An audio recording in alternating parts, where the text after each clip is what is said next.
Hello, I'm Kevin, I'm Jackson, and this is A Disciple. and a doubter.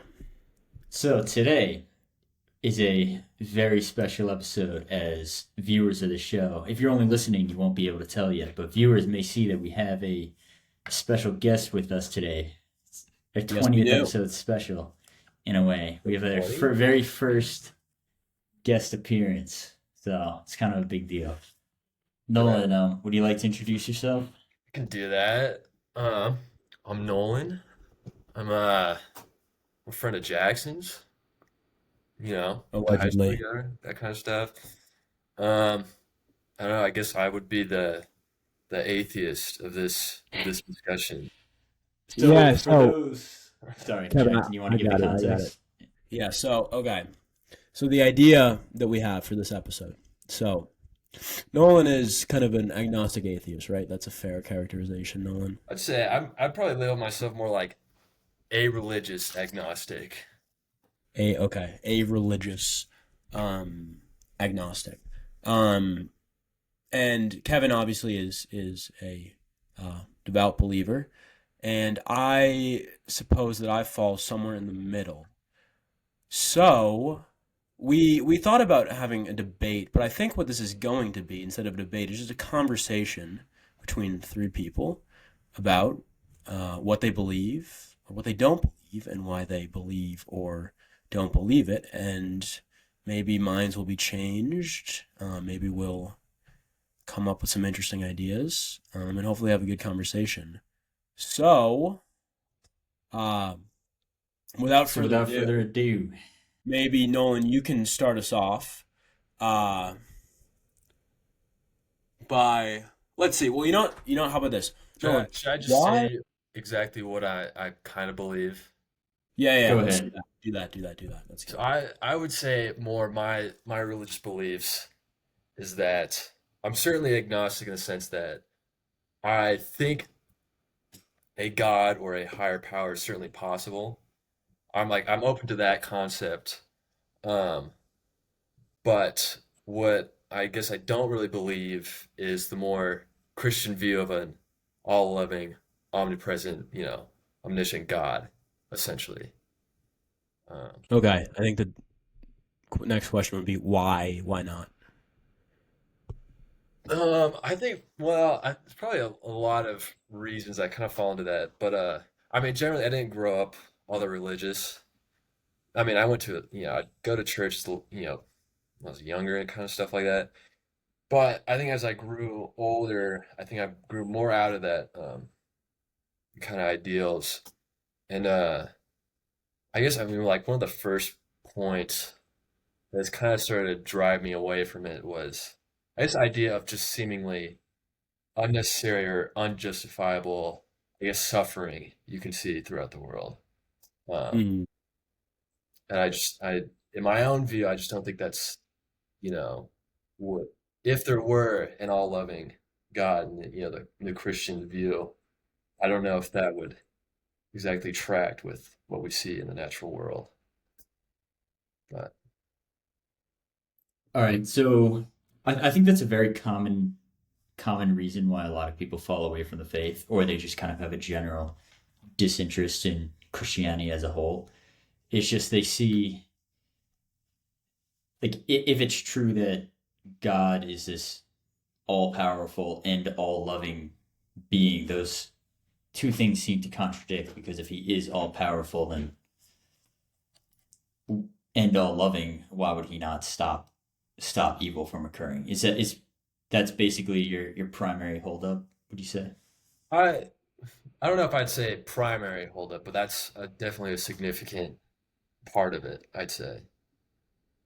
Okay. But yeah, I guess we'll touch on that first. yeah, Kevin, how would you? Because I mean, we've talked about that quite frequently on this podcast. How would you? I mean, I guess one. How would you explain?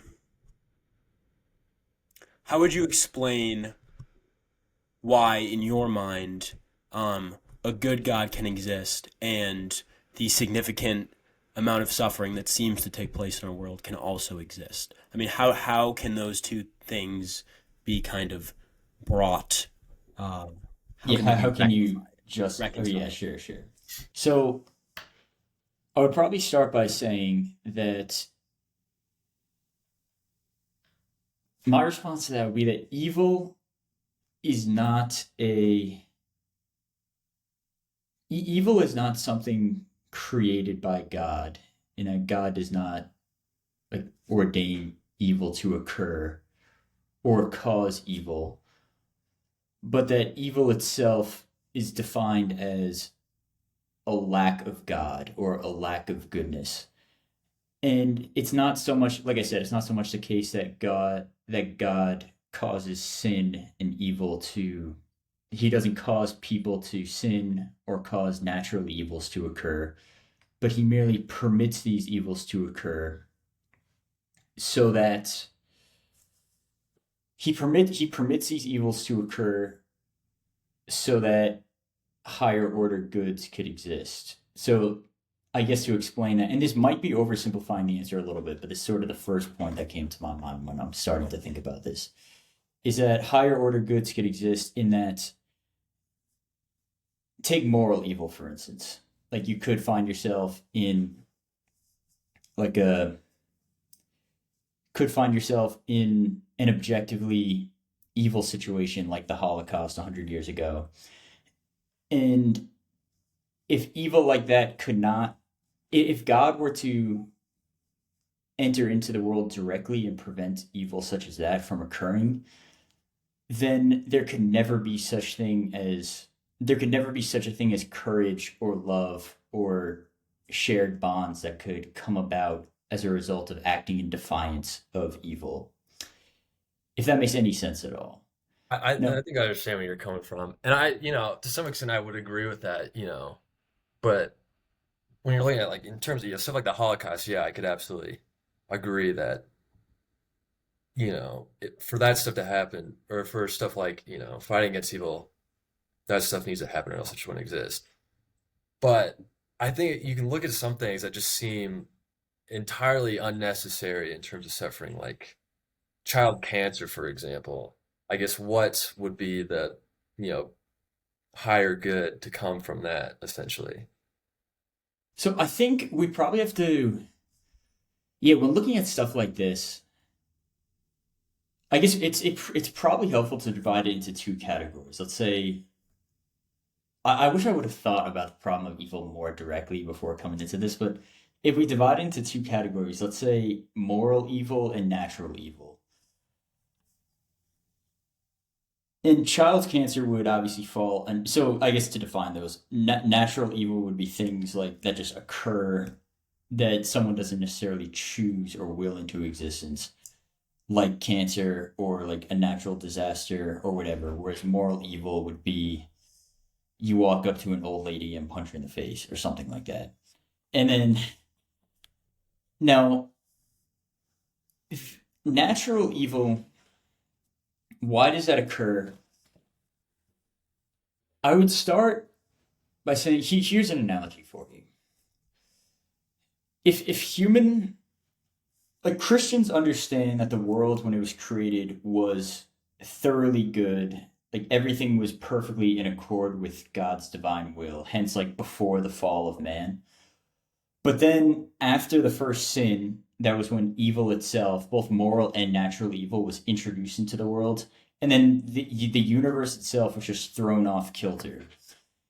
And an analogy that I heard is that if you think of the universe as like a chain, and man is like the top link of the chain, then once that link becomes severed, then the entire chain will collapse. Meaning, like, once moral evil is introduced into the world and we make that active choice to separate ourselves from God, who is perfect goodness, then it just follows that because man is at the pinnacle of creation, the rest of creation will go all out of whack.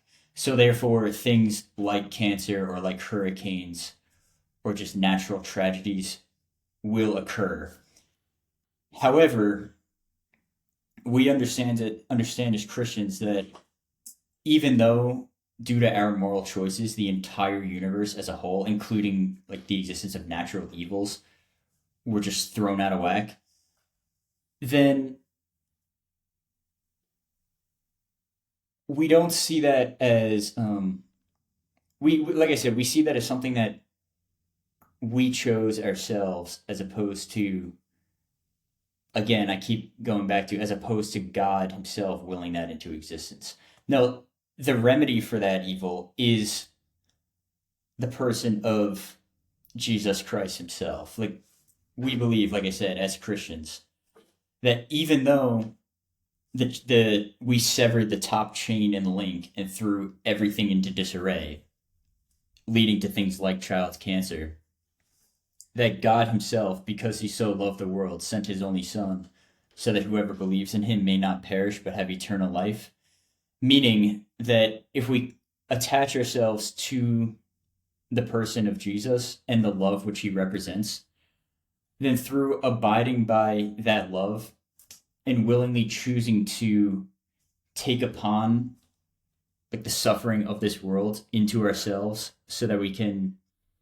so that in taking upon the suffering we could show love unto others, kind of like that higher order goods that I was getting at, then we could ultimately, in a much deeper sense than we could ever really comprehend in this world, experience life to a much fuller extent than anything that seems naturally possible.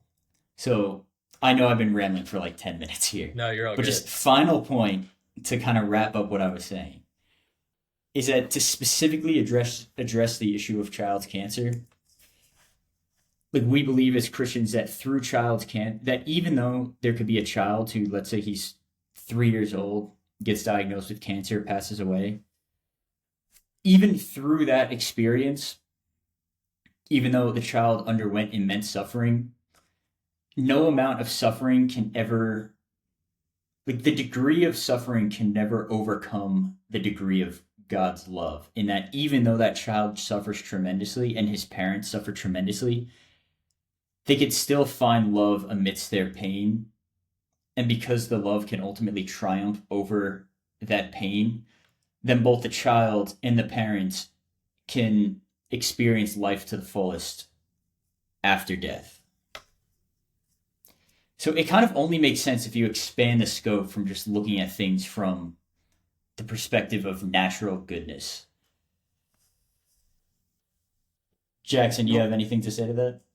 I do, but I'm curious, Nolan, if you have anything Um, that's I, coming to I mind. can see where you're coming from. I just think in terms like with child cancer, right? That in some way, the suffering will eventually bring about some good. Um, but I just can't seem to reconcile why a child why that cancer has to even exist in the first place. Like I know what you're saying that like we as humans because we separate from God that has caused this chain of natural evils to occur. Like am I getting that right? Yeah, I think so. Like, Um, yeah, you're right. We separate ourselves from God because we're the pinnacle of creation. Therefore, everything else fell into disarray, and therefore cancer occurs.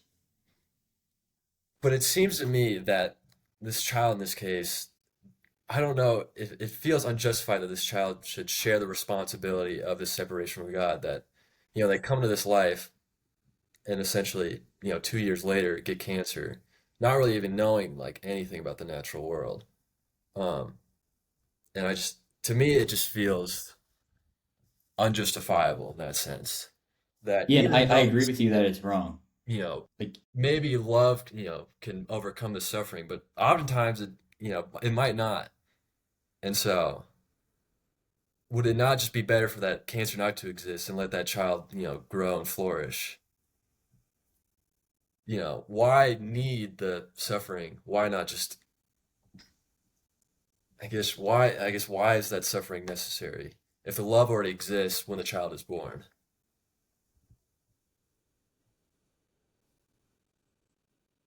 Do you Jackson, have you have something, anything to Kevin, or do you want say? me to add what I was gonna say? Say what you were going to say. Okay. Well, I hate to pile on here, but what I think and inclined to in response to what you said is that the explanation that evil is a byproduct of man's separation from God, the fall of man, original sin. Um, it doesn't exactly make sense uh, in the context of what we know about evolution. Um, well, it doesn't make sense in multiple ways, but specifically in the context of evolution. So I think everyone in here believes in evolution to some degree. And so, like, Yeah. okay, you have the very first single-celled organisms, and then they work their way up all the way to apes, and then to sort of hominid-like creatures, and then um, somewhere along that line, uh, human beings came into existence. Uh, so then it's like, okay, how does the Garden of Eden story exactly fit into that? Like, even if we're not taking the story literally, if if we were to believe that human beings at some point in time intentionally separated themselves from God, uh, what we would have to believe is that, okay, so there was this imperfect world, because I think that all of us would kind of believe that the world pre-human beings was just as imperfect as the world post-human beings. Like, there was clearly quite a lot of suffering that went on in that world for uh, evolution to take place, because evolution is It involves death. Yeah. right, uh, a lot of death and a lot of suffering. So it seems like, okay, so there was an imperfect world, and then somehow when human beings first popped up, maybe they like the world was perfect again, or like human beings somehow existed in this perfect conscious state. Uh, but then uh, they chose to sin, and then somehow that made things imperfect again. Um, it seems based on our understanding of evolution that that's not what happened. That the world is not imperfect because uh, there was this sin that took place sometime around the dawn of man that messed up the chain of the universe. It seems like our world has just been imperfect since it was created, or since it came into existence. And that the evil that we experience nowadays is just a continuation of the evil that has always existed, that human beings have been working to eradicate, but have yet been able to. Um, I think there's also, I think Nolan pointed to this, but like, if we understand original sin to be a sort of one-off event, and maybe we don't, I don't know, but I believe the church teaches that it is a one-off event. So if we believe that it is a one-off event, then that means that this child, like, let's say child cancer is the result of original sin. That means that this child is paying for the sins of people who lived thousands and thousands of years ago. And like, okay, maybe that is just, and we just don't understand how it's just because we're not God. But I think through the eyes of most human beings, that seems very, very unjust. That a child who doesn't choose to come into the world should then bear the guilt of you know two human beings who lived a very long time ago. Yeah, I think that's everything I wanted to say. To Um, summarize, basically, it's unjust that I think your last sentence basically encapsulated everything there. That it's unjust that this child should pay the price for the actions that he wasn't personally responsible for. well, that's if we believe in the kind of fall of man story. But I guess the first point I was making is that the fall of man story just seems an unlikely explanation for evil to begin with. To me, it seems like a very literary way of explaining why human beings are sort of insufficient and why there is evil. Like it's, as we've talked about, Kevin. The story of Adam and Eve is a brilliant literary work, but does it suggest some metaphysical truth about why there's moral and natural evil? I don't think it does. Sorry, that was a rant as well. I love that we keep the tradition going of ranting and not shutting up between the two of us. Yeah, Um, digging it. yeah. So your first point is really interesting that like we understand natural evil to exist as a result of human choice, but it seems as if natural evil existed before man came onto the scene. And would that therefore suggest, do you think that natural evil is not the the result of human evil or of humans throwing the universe off kilter, but that it was just almost something that God put forth? In my mind, yes. I you see, I don't think that my instinct would never be to explain the existence of natural evil, uh, sort of by calling upon the evil of human beings. But so yeah, I wouldn't. Um, sorry, I forgot exactly what you said, but I think I agree with whatever you just said. That natural evil is not a byproduct of human sinfulness Okay, yeah. and can't be, based on what we understand about evolution and how old the world is and all that stuff. All right, I think the second point is probably more pertinent to what we were talking about previously, in that just the unjustifiability of the fact that a child would pay the price of just the first man, let's say. And let me think. If a child, like, why does God, in a sense, put it on our shoulders? Why does God put the burden on our shoulders for sins that we weren't personally liable, or that we shouldn't be personally liable for because we didn't choose it? And I think, yeah, I guess it kind of goes back to what I say, just kind of like the natural,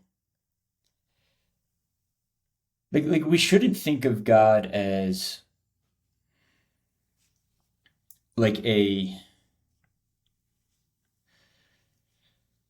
policeman of the natural world, if that makes sense. I really think this question comes down to scope.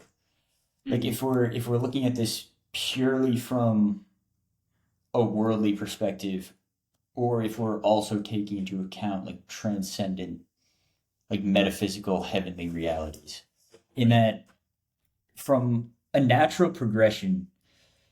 Well, let's take an instance of moral evil first. Like, take the story of Bruce Wayne, Batman, for those who don't know, walking down the street and his parents get gunned down by some maniac. Obviously, stuff like that does happen in real life. And someone might say, like, oh, like, why did God allow for this little innocent little boy's parents to be taken away from him? But we have to think, like, because God allows for just the natural consequences of our actions to be realized. Like, it's just a natural occurrence by the laws of physics that if a man pulls out a gun and shoots people, they're going to die. And then that's just because God instituted these laws and kind of allows us to do with them as we please.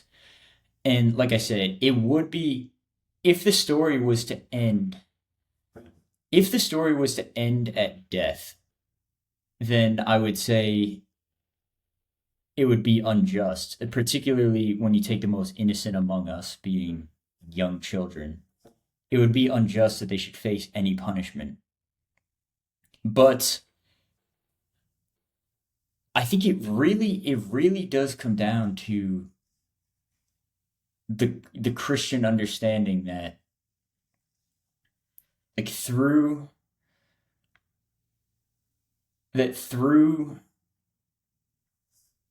faith, hope, and ultimately love, and of course with that comes like a myriad of other virtues like courage and prudence and whatnot. That through these good things you are able to, even though you will face death, as we all will, then like these evils ultimately don't get the last word because we do believe in heaven as Christians. And I think if you don't, the problem of evil, I don't think can really be fully reconciled if you don't first, if you don't first accept like transcendental, like I said, metaphysical states of being like that of heaven. Because it's kind of only in that, looking at things through that scope and in that light, that we could reconcile the fact that life and love ultimately get the last word over the fact of death. So I think we would almost kind of have to discuss like the existence of the immaterial world or the existence of the human soul, and like I said, ultimately the existence of a metaphysical heavenly reality, kind of before we could even address the problem of evil. Does that make sense? Yeah. I actually, I'm curious on just what you think on this, but I guess do you guys believe that God has the power to eliminate these sort of evils if he wanted to? I do, but I think let's specifically talking about moral evils. I think that God allows us to have free will to be able to. I'm sorry. Keep going. I just have a panic attack, dude, if we start talking about free Yeah, will. yeah. I think God allows us to be able to choose these things because, like I said, ultimately I believe as a Christian that the purpose for which we are created is to love and to be loved, and that God loves us so much that He allows us to choose to love Him back. Because if He were to just puppeteer us and in a way like coerce us to abide by His will at all times, then that wouldn't be true love because love doesn't mean anything unless it's actively chosen. Like if you hold up a gun to someone and say like you better love me or else, you're in a way like inhibiting that person's free will, and then if they quote unquote love you, it doesn't actually mean anything. So I think because God loves us is why he gives us freedom. However, I do believe that God, if he wanted to, like in theory, because he's all powerful, could hinder us from having freedom, but he chose to breathe his life into us anyway. And by breathe his life into us, I mean give us rational powers of God. In other words, just give us free will. I don't know why I keep dancing around it, but I think I'm absolutely would agree with you that on I'm willing to accept that in terms of like moral evils, he allows those in order for us to have, some like free will. Um, but when it does come to those things like the natural evils, and if he does have the power to eliminate them, I don't know if I feel as if it's justified to say it's okay that these things exist because he grants us, an eternal afterlife.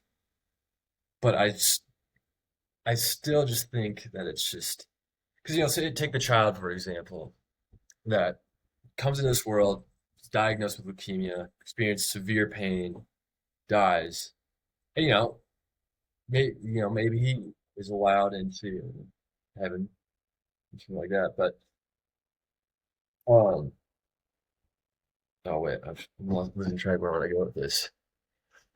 I just don't think whose that. side is this sound coming from? Oh, is there an Are echo you now? guys? Are you guys hearing that too, or it's just me? Is it If you my guys aren't hearing it, we'll just keep going. I'm hearing something. is it my laptop fan? Probably. If it's the audio, it'll cut that out in the There we go. Yeah, when it's I All edit. right, good. So if it's the oh. computer fan, it'll get cut out. All right. On that My note, what were you yeah, saying, yeah. Nolan? But anyway, I think it's just because this child essentially has no choice in coming into an existence, and essentially in the same way has no choice in experiencing that suffering. He just does, and I don't think that just by allowing him to have an afterlife necessarily justifies that suffering. I think just to add on quickly, I think you could also say that if it's true that this perfect eternal afterlife exists, it doesn't make sense why life on Earth has to exist. Because it's like, okay, you think about this child. Child comes in the world for a few years, suffers greatly, and then departs for this, perfect eternal afterlife. Uh, well, one that seems to render life here on Earth rather unimportant because it's like that, speck, not even Mhm. a speck, perfect, uh, you know, eternal existence in heaven. But also, it wouldn't make it wouldn't really make sense, at least not to our, let's say, limited human minds. Why the child would need to have existed on Earth at all? Like, why, if they were always going to go to heaven, which God would have known that, why couldn't they just, go straight to heaven? Um, and even for a human being who lives a full life, um, if we believe in eternal life after that death, and that still seems to render life on Earth unimportant because any amount of finite time compared to eternity is inconsequential. It's nothing. Um, and Well, yeah, so I think that. So sorry to cut you off, but I think that kind of goes back to like think of the Garden of Eden that was meant to be like this perfect heavenly state. mhm. So I think like in a way we were created for this like, perfect communion with God. And so I guess you could say that like this finite life of ours, like this world, this fallen world that we inhabit, I agree with you that in a way it kind of doesn't really make any sense. Like it seems wrong that we're here just to like we're here just to suffer, it seems, and then die, and then pass on in theory, pass on to this like ethereal heavenly state with God. So like why are we even here at all? Like why couldn't we just remain eternally in the Garden of Eden?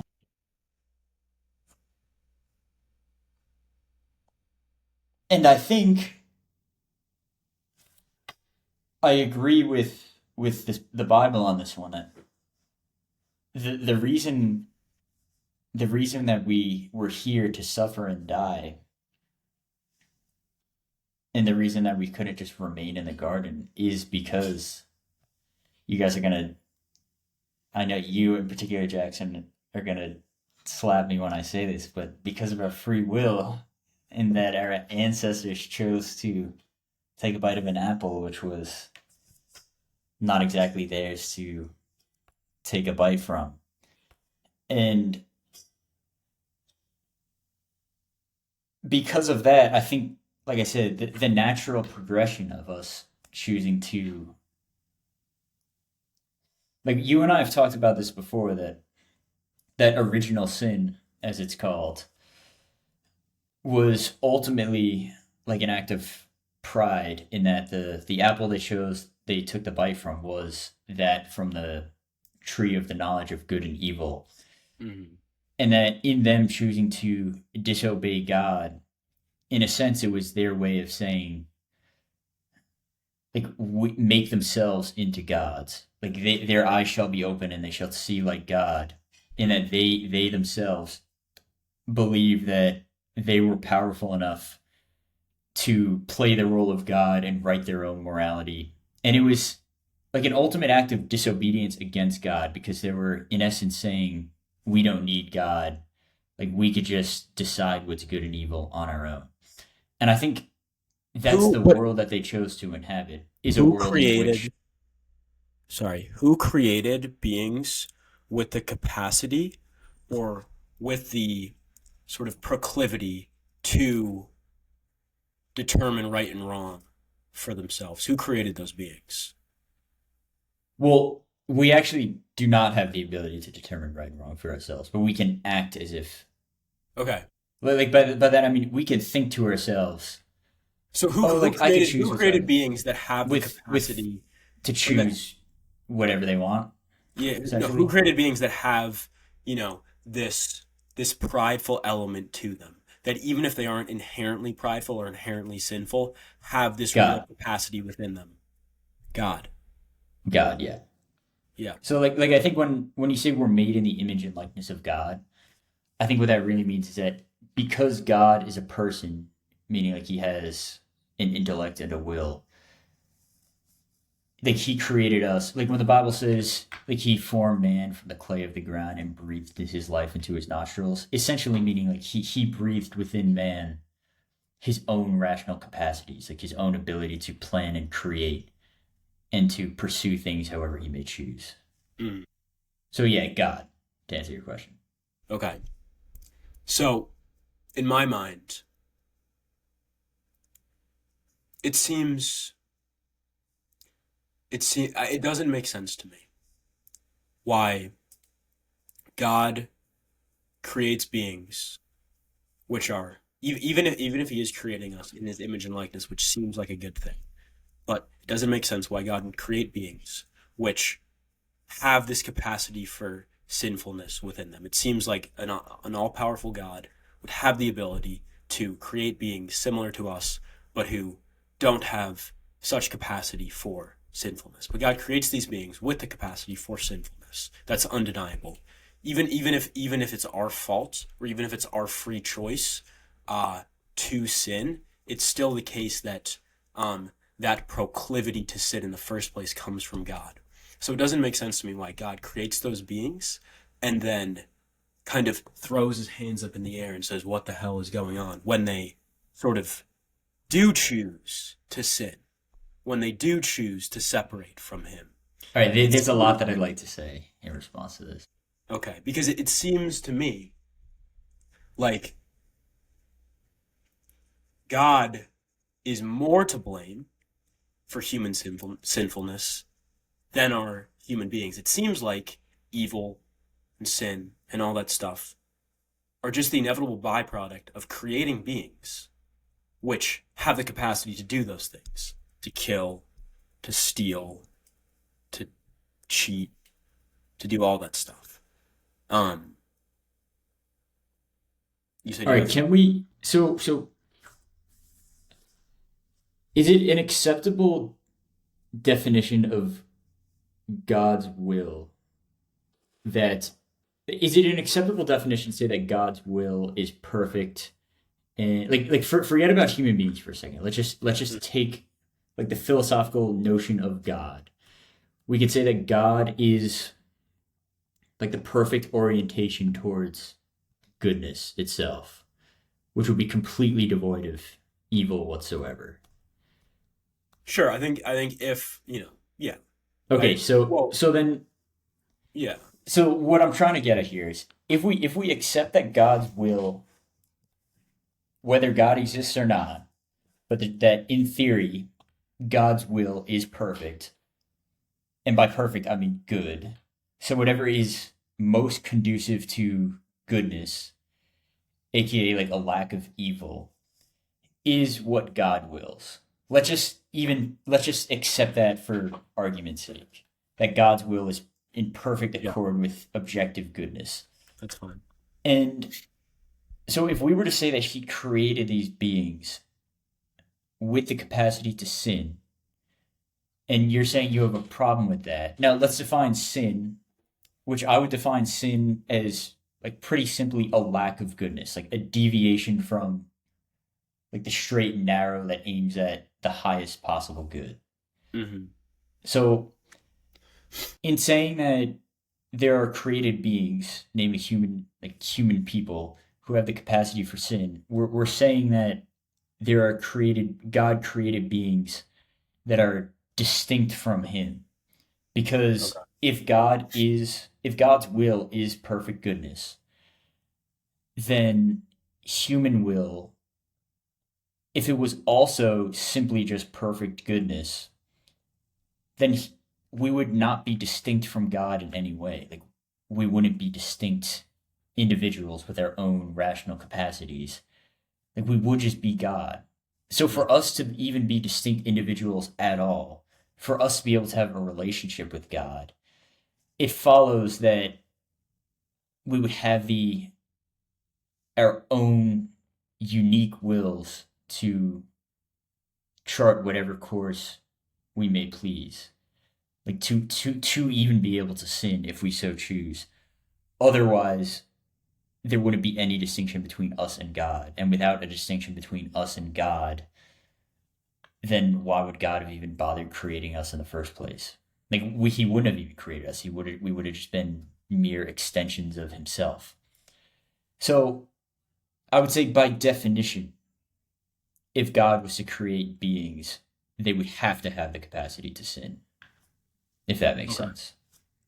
And then Now, to address the second part, sorry, really quick, where you said God kind of just threw his hands up in the air and said, "What the hell is going on?" I suppose that's a way of speaking more than Yeah, maybe, yeah. but that is sort of what the Bible seems to suggest, at Well, least. I wouldn't say the Bible suggests that, because most of the Bible is talking about God's plan for salvation, where he sees that these created human beings, whom he created out of pure love, like, he didn't need us because God himself is already perfect, as we've established.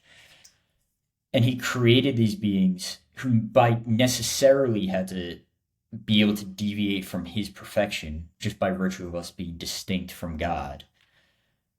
Then when we did make the choice to alienate ourselves from God's perfect will, then God doesn't say, like, what the hell is, like, he doesn't just say, "What the hell, you guys go off and suffer." Like, the whole Bible is about God's plan of salvation, like how he chooses to enter into the world himself, like as a man 2,000 years ago, and then take on the most immense degree of suffering, like taking upon the sins of the world unto himself, to the point of death on the cross, like total death and humiliation on the cross, entering into hell. That's part of the creed. Like, he descended into hell, Hmm.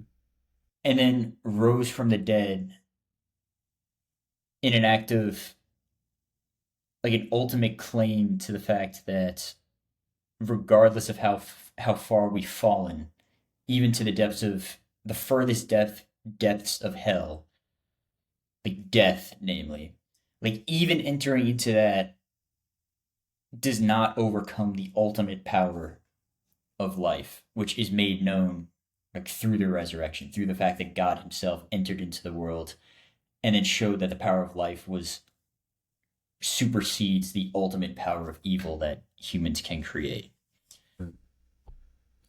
Um, So keep going. sorry. I feel like our problem, Kevin, is that we give each other like four different points to respond to at once. Yeah, I know. And I I know. do, I think this is a very interesting conversation. I do have some things I want to respond to. But we have been talking about essentially the problem of evil for 43 minutes now. And I wonder, Which I think is fine. yeah, yeah. If So we, Pretty big I'm one. fine to stay on this topic of conversation. Nolan, I Jackson don't know wants if to get you into want to. free will. what do you say? Jackson wants to get into free will, like me. Well, I mean, we could get into free will. Although I was trying to I mean, avoid. we've already been getting into free will throughout But this entire thing. Nolan, I'm. Did you have either? Did you have anything else on this topic, or did you have any other distinct reasons why you find yourself uh, irreligious, disbelieving in sort of the fundamental Christian claims? Uh, well, when I was thinking about when you guys were discussing was, this idea that for God's, absolute love, he gives us free will, gives us the choice to, walk away. And now, through Christ, we're able to, come back, right? Essentially. Um, but what I what I find what I kind of disagree with that is that it doesn't necessarily seem like a choice that a person can go and sin or it seems that God gives us the choice to walk away, but he punishes you for doing that, essentially. So in a way, it True. doesn't seem like there's an actual choice, you know. Like take like a parent says to his kid, like, you can go out into the world. I prefer if you follow my path, but go out and do anything. And the kid goes and does something else, and the parent essentially punishes them. So I don't know. For eternity. Yeah, for eternity. So it seems more like really God. I'm trying to think where I want to go with this. I guess in my mind, it just seems like less of a choice that we have to, separate from God if ultimately the, result is eternal pain and suffering. You know, if that makes I'm trying to. He, Jackson, seems like you had something to say. Well, I mean, Kevin, we've talked about this before. I was just gonna guess what your response was gonna be, which I would imagine would be something like, well, the person, everyone gets what they want in the end. This is what a lot of Christians would say in response to uh, the seeming unfairness of the concept of hell. Like everyone gets what they want in the end. So the person who wanted to love God gets to love God for all of eternity. The person who wanted to love themselves and love the world, well, that's you know the idea is that hell is just a continuation of their earthly life. Let's say so. Kevin, I feel like you brought up a story last time or a few episodes ago of a man and he dies and he shows up in the afterlife and he's in this super nice mansion and there's a bunch of really attractive women there and he's got everything that he could ever want, he's got a ton of money Yeah, yeah. and he's like, wow, I can't believe I made it to heaven, this is amazing. And then someone's like, heaven, no, this is not heaven. And so it's like the idea is okay, this the guy got what he wanted. But so he's not really being punished by God. But he's not in heaven. What he will be experiencing is not sort of perfect eternal happiness. And I think the point of that story too, another is that the things that he did get were ultimately things of the world, which are which necessarily end in death. Like nothing of the world is lasting.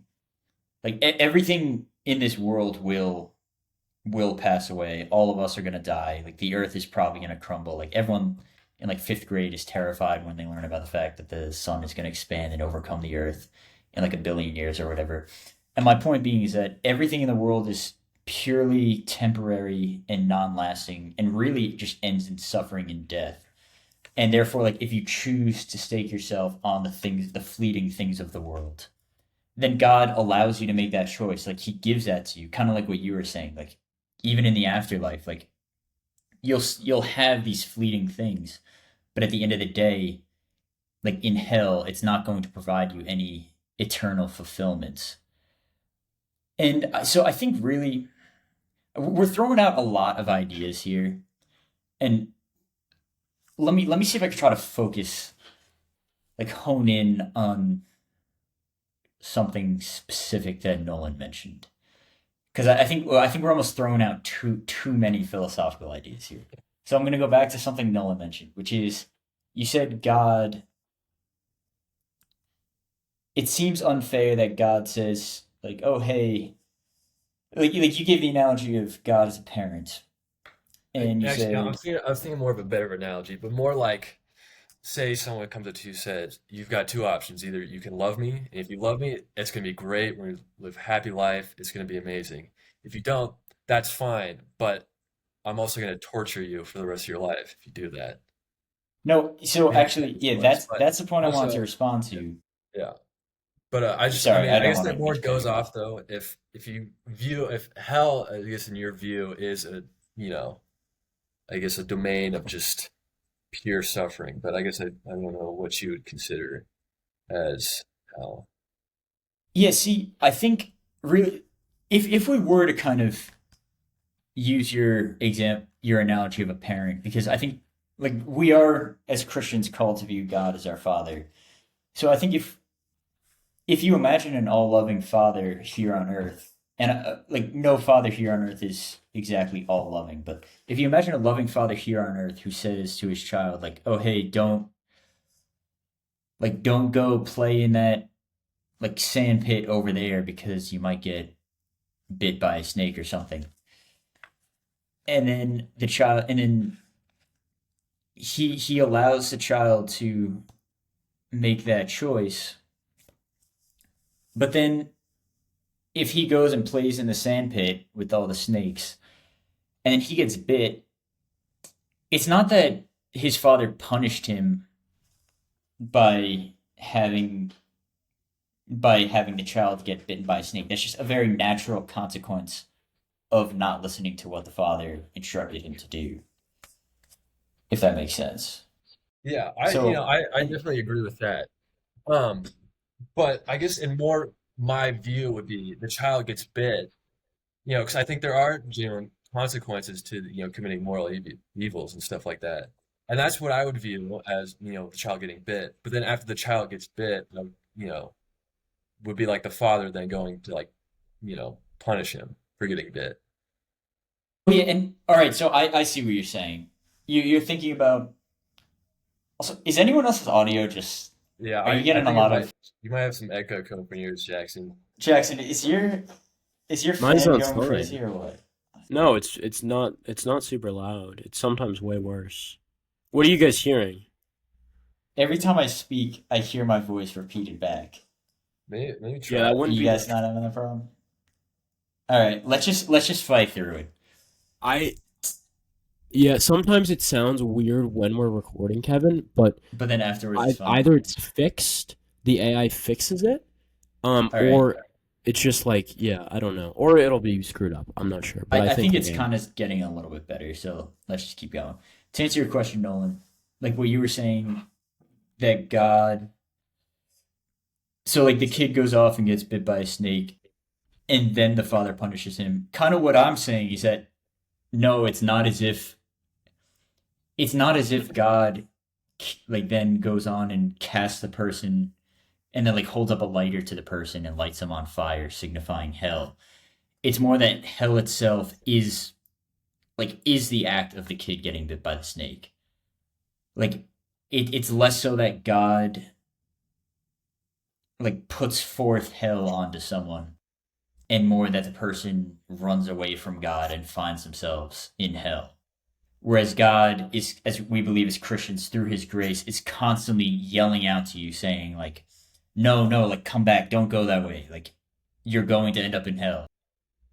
But and then we could all choose to ignore or to abide by God's calling, but that the ultimate punishment is not something that God just says like, "Oh no, because you disobeyed me, I'm going to put this punishment on you." It's more that like the disobedience of God is hell itself, if that makes any sense. Yeah, no, I think So, I like would agree with that. we kind of talked about on last episode the idea of a person's conscience, and that like if you go off and like if you go out and murder someone, kind of going back to our discussion of crime and punishment, like if you murder someone unjustly, which by definition murder is unjust, then you'll kind of naturally find yourself in a state of earthly hell, in that like your conscience will be nagging at you constantly, and you'll also be unable to form healthy relationships with other people because you've now established like this murderous spirit in your heart. And it's kind of like that lack of true communion with other people, because as human beings, like we find true fulfillment through loving communion with others. And in choosing to sin, you're preventing yourself from experiencing like true humble loving communion with others. And then that is hell on earth itself, if you're living in this state of sin, because you're not getting what naturally fulfills you. So I then, can like Jackson and I were saying, hell is kind of just the natural extension of that. Like there's this old line that hell is a place where there's nothing to do but titillate yourself, meaning like if you're in hell, it's you don't even necessarily have to think of it as if God holds up a lighter and sets you on fire. It's more just you've chosen to alienate yourself from God and alienate yourself from anything that gives you true lasting joy because instead you've chosen just like menial pleasures all your life. And hell is an extension of that. Yeah. I Nolan, do you have something? no, no. I was just yeah. Okay. So I'm really trying not to talk about free will. I'm really trying. I'm really trying not to talk about free will. So I don't think I'm gonna. But We can go into free this will you if you know, want, dude.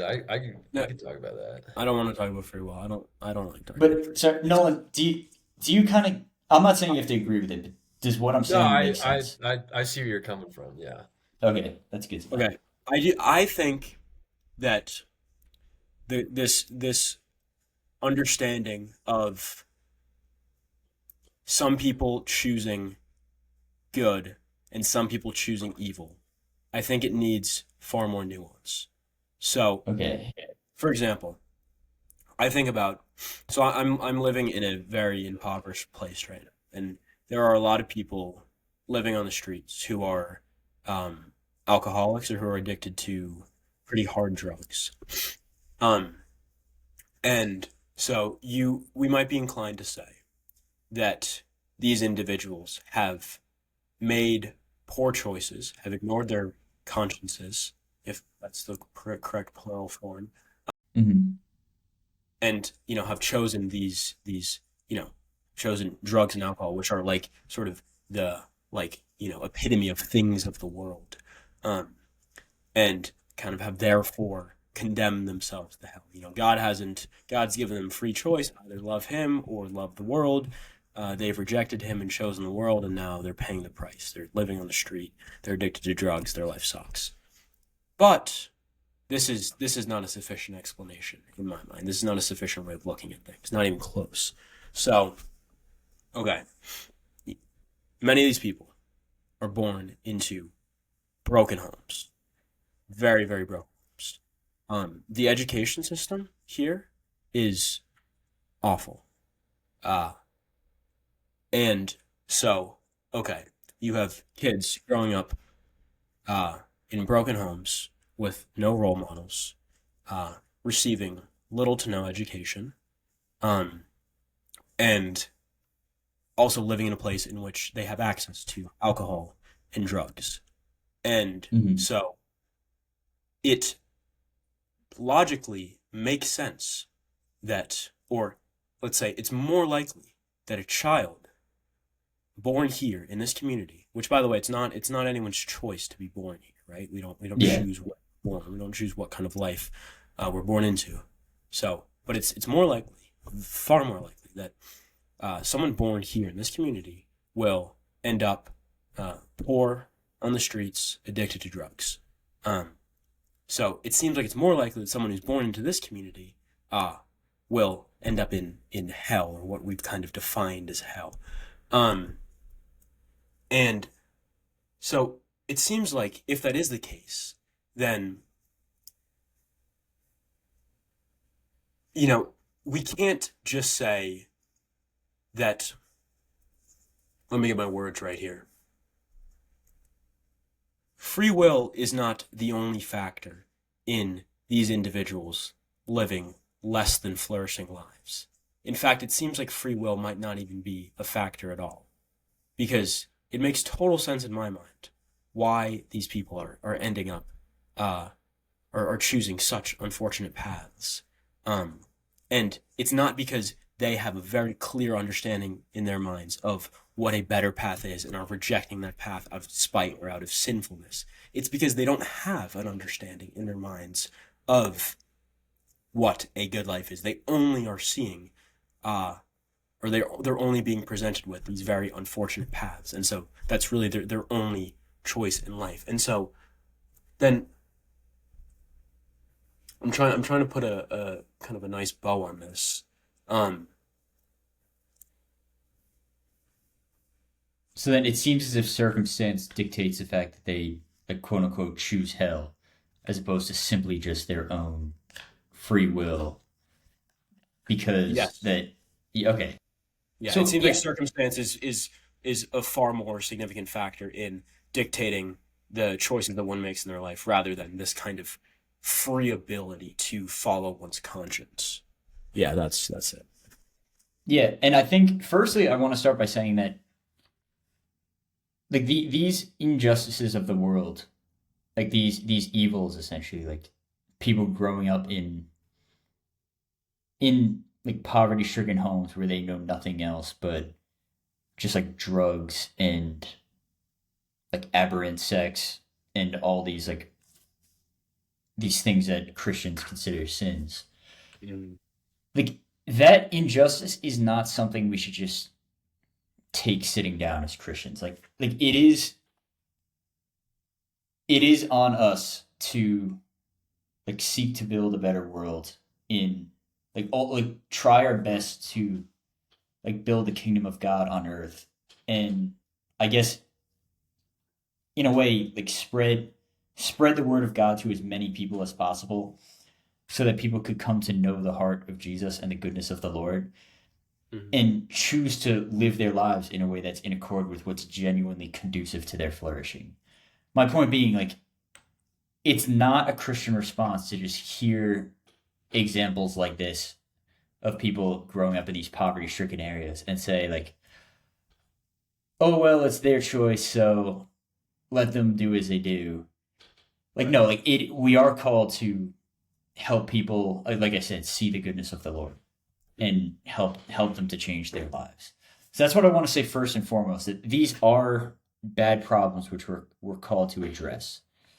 Now, I think really though to get at the area which is holding you up, the fact that there are people who are just naturally given their unchosen circumstances way more prone to give in to certain sins and live worse lives.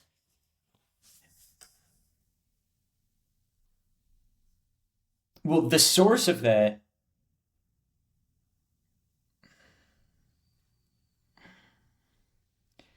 we talk about the source of human suffering, sorry, the remedy for human suffering and evil as the Jesus. fact that the fact that God himself like took on the greatest degree of injustice, suffered the greatest extent possible despite being the least deserving possible person to receive that suffering. And therefore people can choose to people on earth today can choose to like enter into the wounds of Christ in a sense and suffer as Jesus suffered even when we don't deserve it. And in that way ultimately have like true life awoken within our hearts. Mhm. And so to answer part of your question, I would say that people in these circumstances if they don't have the means to let's say live like a materially flourishing life on earth, like Mhm. they're just going to be poverty stricken, let's say.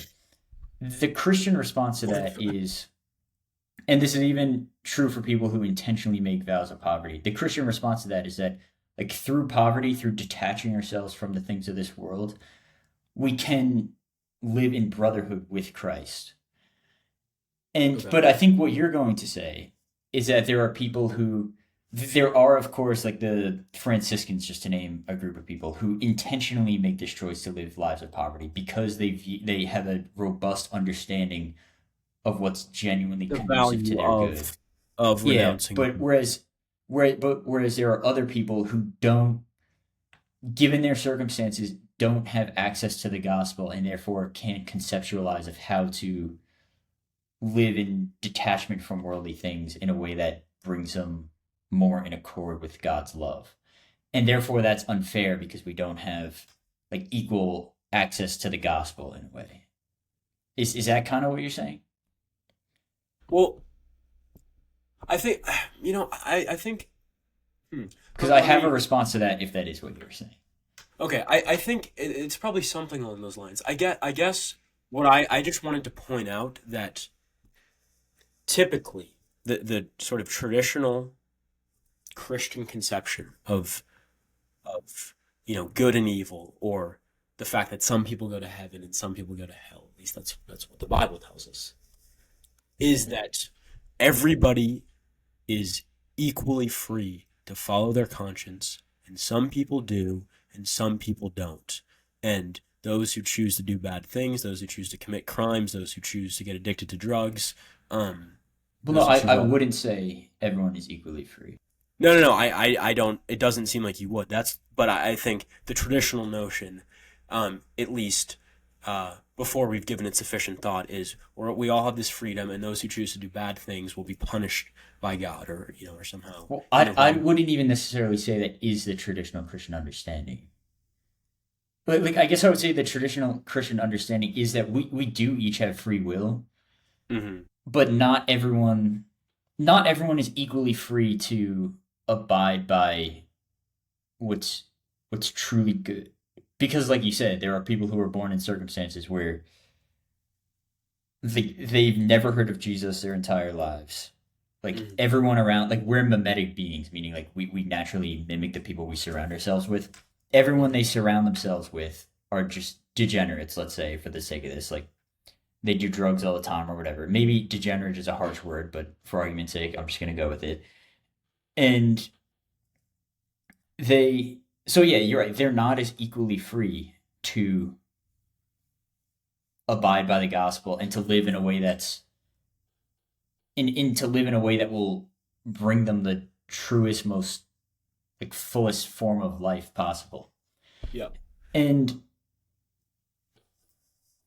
I think we have to keep in mind that God knows each of our hearts deep down, and God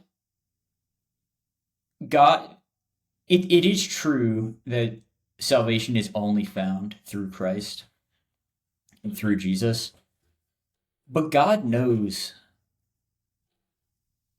like, God because he is perfectly just knows everyone's specific circumstances. And like Right. he's not going to hold all people to the exact same standard.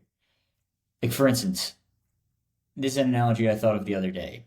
And this is my first time articulating it, so I'm probably not going to do a good job at it. It's But okay. if you take like a bucket, let's say, and like if you find yourself in a circumstance where like you were raised in a church going family, you have loving parents, like the gospel was fed to you all the time, Hmm. like you were raised in these proper circumstances, I would say that like your bucket, like if you have your own personal bucket, it's fairly large in that for it to be filled to the brim, it will take like a decent it'll take like a lot of water for your bucket to be filled to the brim. Hmm. And we could even say, because Jesus describes himself as the living water, so we could say like there's more that's asked of you in a sense. Whereas I think God understands each person's individual circumstances. Where if you take someone who grew up in a home where, like let's say they were born out of wedlock, parents are both junkies, father committed suicide or what have you. Hmm. I'm just saying taking someone who grew up in a very unfortunate circumstance. No one in 700 miles is Christian. Hmm. Then that person's that person's like personal bucket, like what requires them to be truly fulfilled, I think due to God's justice will necessarily be less. Like if that person, because like I say, God knows each of our hearts, and he doesn't ask the exact same, like he doesn't ask the exact same degree of sacrifice from each person, is what I'm saying. And I think it is circumstantially dependent. I think that bucket analogy was really bad. I'm just gonna forget about it. But I think it is circumstantially dependent, like I said, the degree to which God asks you to surrender everything you have. Nolan, do you have anything? Um, Oh, actually, I thought your bucket analogy was pretty good, but All right. Yeah, uh, I understand it. Yeah. I just when it comes to like, you know, I guess when it comes to things like biological factors that may make someone more inclined to divert from the path, um, like say someone born with like sociopathy, with generally like probably more prone to aggression or just general inability to um, understand like empathy or experience empathy Hmm. Or how about this? Someone born with homosexual tendencies. too. Now, I'm not saying that. Yeah. Well, I guess according to the I church, guess that. I'm that curious. Is that did God make them that way, or is that just happenstance? That just a factor of I think nature. that's a fascinating way you phrase that question. Did God make him that way, or is it a fact of nature? I mean, oh, that's just like Because God is more the like a author of nature. more like a product, but Yeah, yeah. So because God is the author of nature, like God did, in a sense, create each of us as we are, but that doesn't mean we're created. Here, I'm going to take an easier example. Take like eyesight, let's say, like human blindness. Like obviously, a person's eyes, they should be able to see. Like if their eyes were functioning properly, that person should be able to see. But because, as we've discussed, we don't live in a perfect world, not everything functions perfectly. So take like like like I'm not exactly sure what the word you used was, but someone who is unable to sociopathy. experience empathy. Someone Yeah, who's a sociopathy. sociopath. Yeah, someone who doesn't experience empathy, let's say due to the chemicals in their brain being not working as they should. I think that's a key thing to keep in mind. Like that person's brain should be working in a certain way, but it does not. And so I wouldn't say God I wouldn't say it was in accord with God's perfect will that that person is that way. That being said, though, God does still God does still reach out to that person and desire a personal relationship with all of us is what we believe. So God works in and God works through our imperfections so that we can ultimately say yes to his calling for each of us. So Jackson, to address your example with homosexuality, like I think like everyone has problems with human sexuality as a whole is a whole lengthy discussion. But I We would say don't. that To be honest, we don't have to talk about homosexuality because I think it's the sort of. I suppose that I was providing another example in which a Christian might view as a natural insufficiency or a biological. let me give you this story actually, and then we'll probably end on this unless you guys have something to say after I give it. But I think in me giving this story, it'll somewhat address your I did have questions. another. I did have something to say in regards All to right, the point you okay. just made, but you can share the story. There was a girl who was giving a talk who I spoke to at here at Notre Dame a few months ago before Eucharistic adoration, and she was talking about how she grew up in like Saudi Arabia or something in a Muslim family, and where she was growing up, they were very intolerant to Christianity. They hated Christians, and she herself was grew up like, memorizing the Quran, kind of lived and breathed Islam. And then one day when she was a little bit older, maybe like 15 or so, like I said, she knew all the ins and outs in Islam. She she had heard of Christianity, obviously, but she had never looked into it. And she kind of thought to herself, almost like an intellectual exercise, let me look into Christianity just so that I could prove it wrong, essentially. She starts looking into Christianity a little bit, reading the Gospels, and then soon enough, she thinks to herself, like, quite literally, like, oh my God, like, Jesus is Lord, essentially, because she kind of had that personal encounter with him. That said, so sh no one she knew was Christian. She started journaling about these thoughts personally, like writing down to herself, like, I can't believe it, but I feel like I'm just my entire life, like I'm almost being reborn into a new person through my encounter with Jesus. But she has no one to share this with.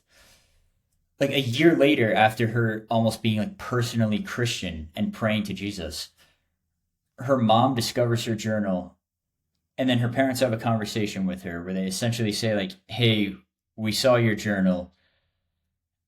We have two options. Either you're going to forget about this whole Christianity thing and we're going to pretend like it never happened. We'll never speak about it again. Or we're going to kill you, essentially, is what they told her. Like, they said, you're going to face the consequences of being Christian, which means, like, we're going to turn you in and they're going to murder you. And then in that moment, but like she didn't really have any time to think. She kind of just blurted out, like, I believe Jesus Christ is my Lord and Savior, and I won't renounce that. Like, she affirmed her belief in Christianity. She managed to escape. She didn't explain how, but she said she managed to escape. And then found her way to South Bend, Indiana, and I guess now lives here. And my point in this story is that she is someone who grew up obviously in an environment where her freedom was restricted in her being able to practice a personal relationship with Jesus. Like the consequences were literally death. And but amidst all that, not only did she still manage to choose Christianity and a personal relationship with Jesus, but her faith in Christ, just by virtue of the resistance she faced, has got to be like astronomically higher than the average Christian. Just by virtue of facing that resistance, overcoming the challenge, and still having this faith amidst all the pressures against her. I think it's kind of like, and I've given this analogy on the show before. I think it's always fallen flat whenever I've delivered it, but I'm going to try it again. I think if you have, like, this wall represents all the impediments someone might face to having a personal relationship with Jesus. This water bottle represents the living waters of Christ, let's say. I hope I'm not committing blasphemy by making this analogy, but this wall are all the impediments someone might face. My hand here represents a person. Just, if you think about it in terms of spiritual physics, if this person is coming up against these impediments, preventing them from reaching the water of Christ, the harder they push and push and push, eventually, just think about laws of physics, the harder their hand is pushing up against the barrier, when they eventually overcome the barrier, they're going to zoom forward with much greater force than if the barrier wasn't there in the first place. Can you guys think about that just in terms of physics? Yeah, I see what you're saying. So, and I think that kind of applies to the impediments that each of us face. Like the more difficult it is for you to live out a Christian life, I think ultimately the brighter the flame of your faith will burn, because you'll necessarily have to overcome these obstacles, and in doing so, like, fall deeper in love with Jesus. I And then know, your reward will ultimately be greater in heaven. when it comes to um like environmental factors, I could agree with that analogy. Um, but bring it back to more neurological disorders. It seems to me that that wall in some way is placed by God. So like in terms like the a psychopath or sociopath. Um, yeah, I listened to a podcast of this psychiatrist who was diagnosed as like a sociopath psychopath, and she talked about how intellectually he could understand like why some things are bad, but like in terms emotionally, just had no like connection to it at all. So therefore, I mean, she had no problem doing certain like bad things. Um, and when it comes to that wall, so yeah, you talked about like God in some way moving or using some way reaching out to these people.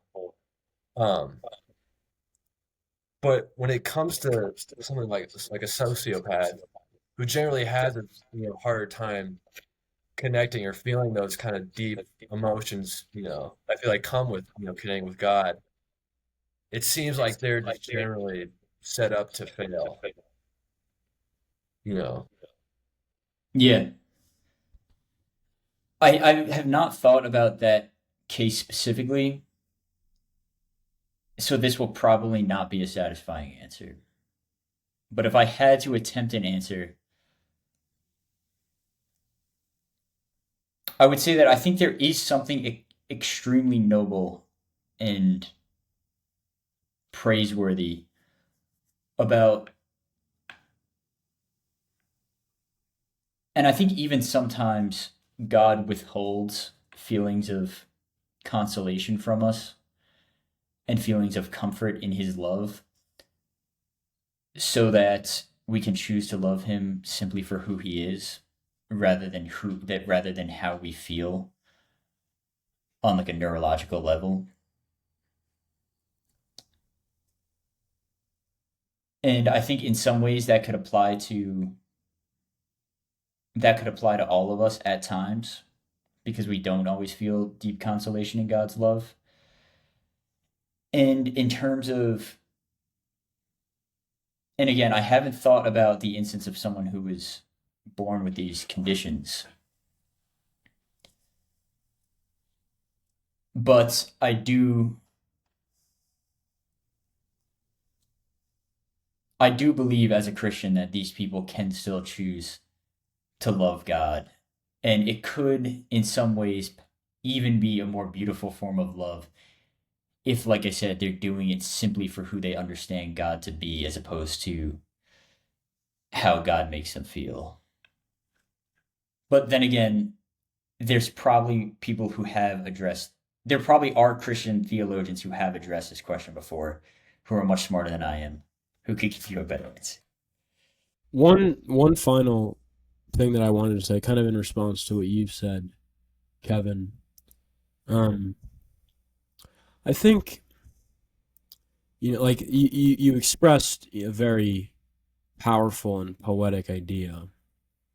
Um, but I think the the hold up that myself and a lot of other people might have with that, and with this kind of idea about the wall and overcoming the wall and that strengthening one's faith, is that it seems to be the case that God places the wall there, and maybe that is theologically incorrect. But if we're thinking about that example, someone born into a country that isn't Christian, that's very anti-Christian.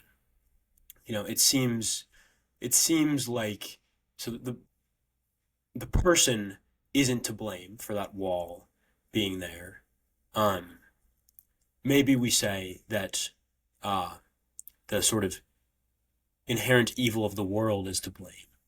Um, but in my mind, it seems like God is the reason for there being a wall between um, that individual and himself.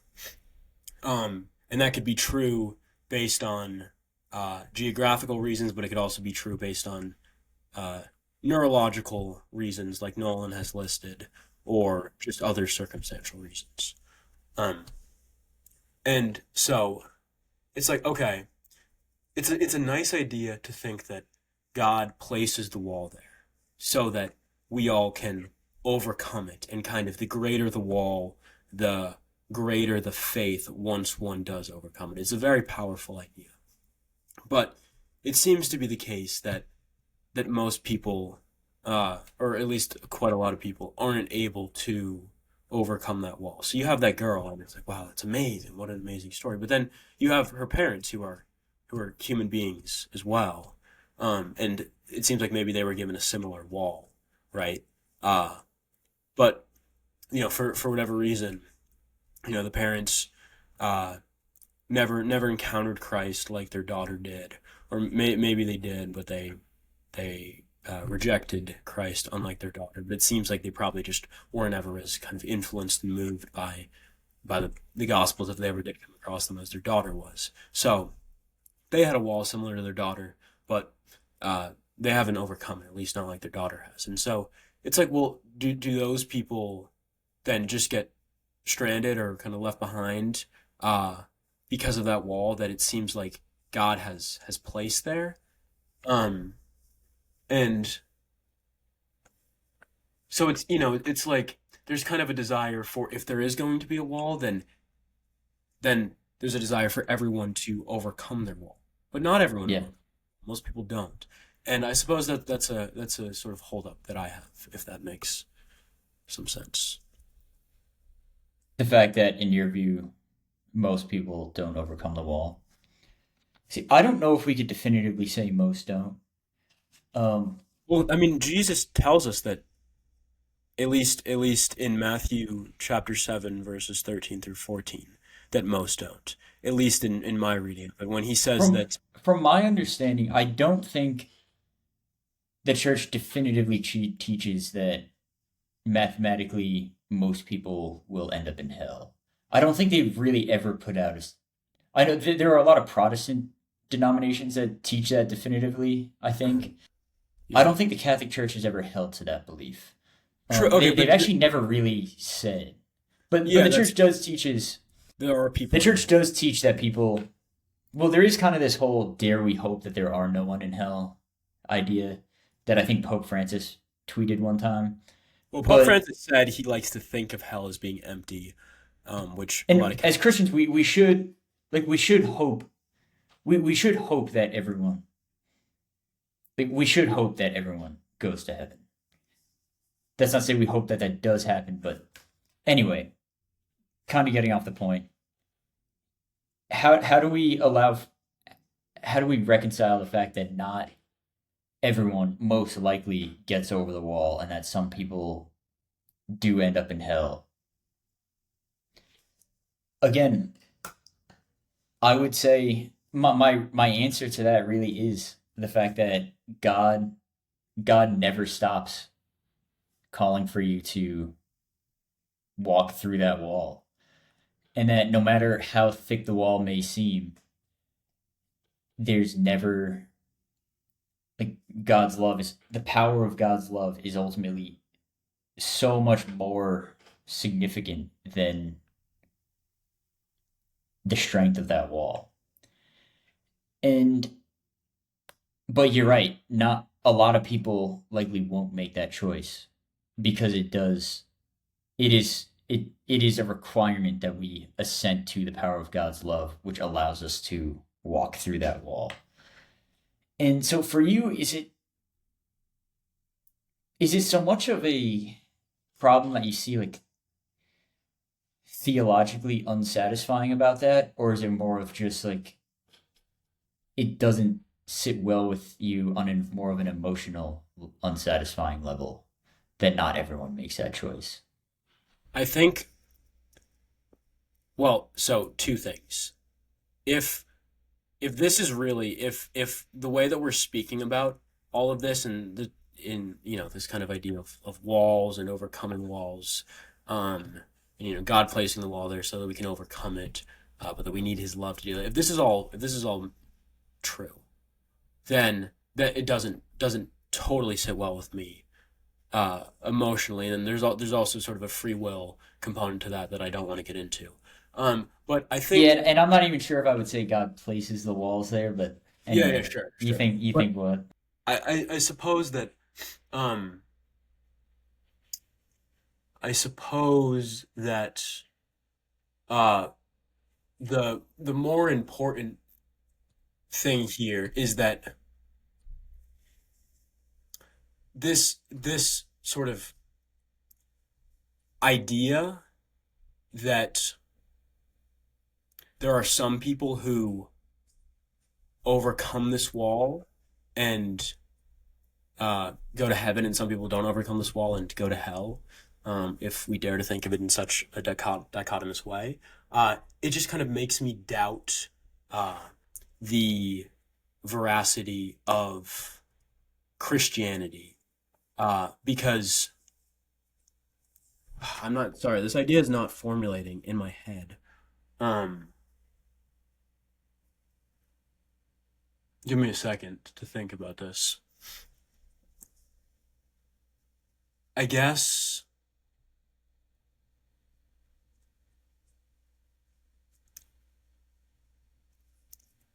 I guess I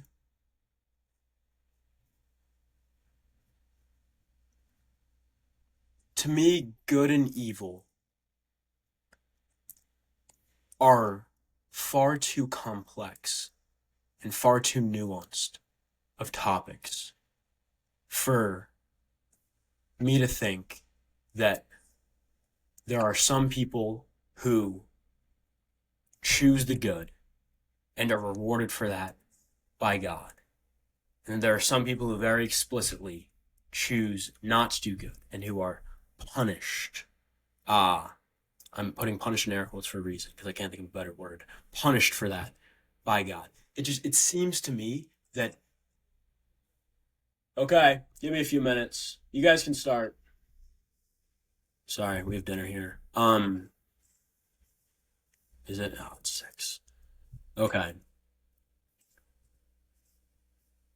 I'm sorry. I'm not going to be able to. I'm not going to be able to flesh this idea out in a way that makes much sense. But I think in order for heaven and hell and good and evil to be semi-robust concepts, like they are posited to be by Christianity, then they're sort of. I would need to be able to kind of identify people explicitly choosing to do good for no other reason than them freely following their conscience, and people explicitly choosing to do evil for no other reason other than them freely choosing to ignore their conscience. And I don't see that in the world. I don't see enough free assenting to one's conscience and free rejection of one's conscience. And so these kind of ideas of heaven and hell and good and evil just You kind of don't fall you don't think apart. you don't think you see people choosing to do good and evil in the world? No. I'm not saying that. I do see people choosing to do good and evil, but I'm just not so sure that it's this very free choice. Like I can look at myself and I imagine that when an outside observer would sort of just kind of looking in on my life, they would think, okay, here's a person who has generally chosen to do things which benefit other people, or at least tries to.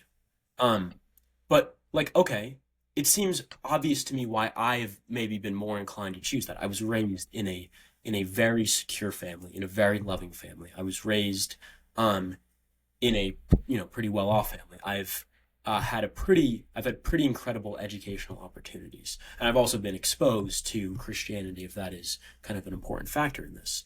And so it's like, okay, have I really freely chosen to assent to my conscience, or is it just that my circumstances have made it fairly easy for me Well, to and I choose think that's good? why I say the Christian response to that is that God kind of does know your heart and he knows your circumstances. And like he asks more from I would say he asks more from someone like you, Jackson, than he would someone in whatever circumstances would prevent someone from living out a good Christian life. Hmm.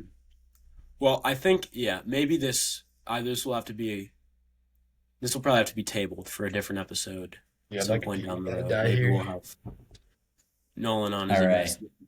Um, Nolan, sorry that we kind of just went back and forth there. We thought it would last 30 Yeah, No, minutes. I that's was all gonna good, dude. say I was kind of that enjoying just listening, honestly. that episode we talked so freaking much, Jackson and I, but we appreciate you coming on nonetheless. Well, Yeah. thank you Very for having me, much. fellas. We appreciate it a ton. Yeah. So this was a really great conversation, in my opinion. I think so I too. loved it. So, Oh, I'm glad you guys think so. I had a um, pretty great time doing this. yeah, I had a good time as well. So, Sweet. All without right. further ado, we shall wrap up the episode. Thank you to all of our millions upon millions of listeners for You're tuning gonna in. start This flooding in, dude. 20 of the episodes special. And yeah, I'll be praying for all of you guys, all you viewers, and thank you very much for tuning in. So long. All right. Peace out. Nolan, thanks for coming on. Thanks, guys. Thanks for All having right. me. Bye bye. Bye.